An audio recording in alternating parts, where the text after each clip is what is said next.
Hello there. Welcome to another video here on this Esoteric Circle YouTube channel. I'm Pete Haskins. Welcome to this channel, and I want to invite you to dive deeper with us if you're interested in a small group. We meet every Saturday morning, 10 a.m. Central Time. I live in Wisconsin.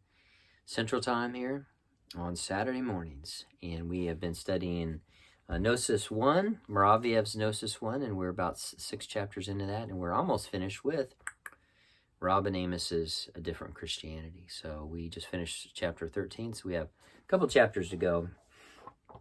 And if you're interested in diving deeper, send me a message here on this video, and we'll connect through email, and I'll get you the Discord link. So wherever you're at on your journey, blessings to you. I'm glad you're here. I'm glad we have connected. What a long, long journey some of us have had.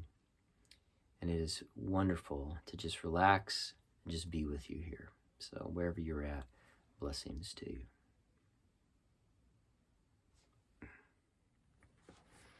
Chapter 13 of A Different Christianity talks about the idea of discrimination. Discernment. It's called diakrisis in the Greek. So we're going to talk about this. Let me just go ahead and get this read. It was St. Paul, one of the Jews of that time, who had been heavily influenced by Greek culture, who linked the study of man with the study of God.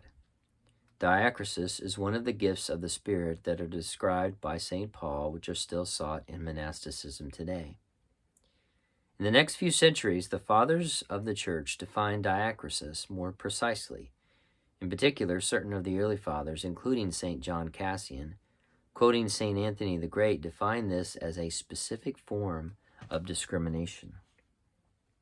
Discrimination of spirits, which fulfills this special and very important role in the spiritual growth in life. Discernment of spirits draws one toward the tree of life. This is the beginning of an entirely different way of living, which begins with an entirely different way of looking at and thinking about life. Without this different view, all spirituality is mere hypocrisy. The different ways of life were described by Gurdjieff not as two trees, but as two rivers, and in these terms, the beginning of true spirituality is a true response to the influence of the second river, to what people studying those ideas know as B influences. And we should understand that what in that terminology are called A influences and C influences arise from different worlds. And different worlds there is italicized. Worlds experienced in entirely different ways. And that B influences also come from and draw us to the world of the C influences. We will begin to look at this question, as does chapter 6 of Boris Moraviev's Gnosis, by trying to define those worlds according to the different kinds of knowledge by which they may be known. To define the picture, at the risk of over-complexity, Ouspensky divided and then Moraviev further divided the original classifications so that he described a chain of influences, A, B, C, D, and E. Influence A represents the ordinary influences of life in the world that are in no sense esoteric. Very important there. Esotericism comes from outside time, which he described as the esoteric influence E. Influences B, C, and D are successive stages toward the clarification of the pure influence E. Influences D and C are human beings influenced to different degrees by the direct spiritual influence E. Influence B are influences sown in the world by such people. Words, images, music, dance that convey to the person who perceives them an intimation that there exists something beyond the world we know. The true spiritual influences C and D, etc., become effective only when they act on this nous, N-O-U-S, on the eye of the soul. The nous is the eye of the soul.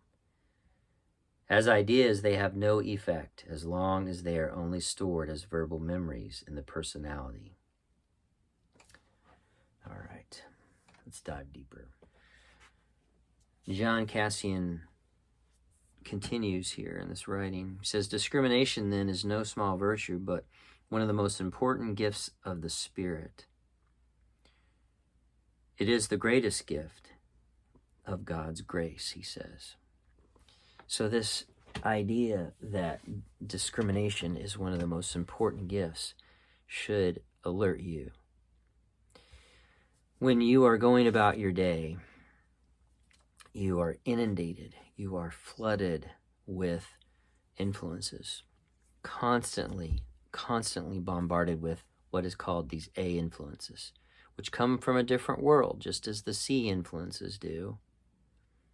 But they come from a different world, a very sinister world. They come to scatter and destroy. They come to isolate and kill. And that's why this unity of being is so important. When we are influenced by so many different spirits, so many different energies, so many different, however you want to word it, whatever language you're comfortable with. But if you're just constantly impacted by these influences, these A influences, you cannot have any kind of inner unity. And this inner unity is what we're after. We're after a consolidation of all these eyes, these little eyes. And within the midst of this struggle that we have, we are influenced by all kinds of aspects of these.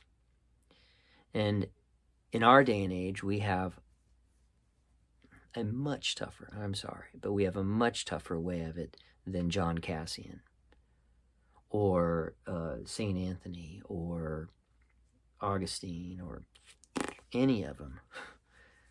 They didn't have to worry about the amount of technology that we are inundated with and the amount of influences that physically surround our globe and are constantly bombarding us with waves of energy over and over and over again. Even this phone that I'm using right here to convey this message, this esoteric message to you, is this form of energy. It's the waves of energy. And we are constantly being bombarded. And we are at the mercy of all of these A influences. And we are torn this direction and this direction. And we are influenced over and over again throughout our day. And we have to find a way to discriminate between these nefarious, diabolical influences that are coming here to scatter us.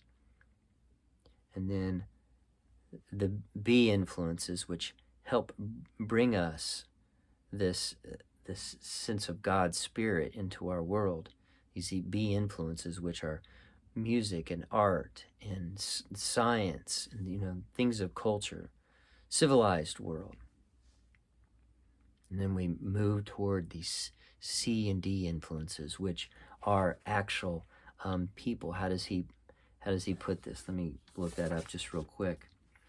He says, influences D and C are human beings influenced to different degrees by the direct spiritual influence E. The D and C influences are people that have gone on before us, but who have reached that stage of permanence. Robin Amos is one of those. Charles Ashenden is one of those. Absolutely have contact with them. Absolutely. And that is one of the goals of this whole channel, is to connect you with those D influences that Robin and Charles are. They live on, and there is a sense of permanence about them. They don't just fade away after 40 days, like most of us. That's what we're here. We're here to discern what is going on. And you have to find a way, using your magnetic center, to filter out these influences and accept the influences that are from these spiritual worlds that are kind to us, that are our origin, our home, and these other influences that are foreign to us, that this world is ruled by. Our origin is not of this place.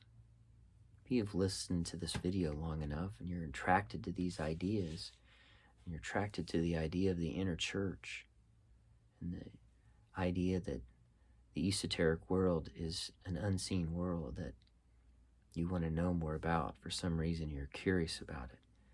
If you've reached this point in this video, then obviously you have some sense of inner knowledge that there is a world out there, outside the five senses that we experience. But if you're constantly being bombarded by these A influences, everything's mixed together. You have to learn how to discriminate. You have to learn how to discriminate between the different kinds of influences. And that is an idea that you need to ponder and just think upon. It is the next step on your journey. Blessings to you.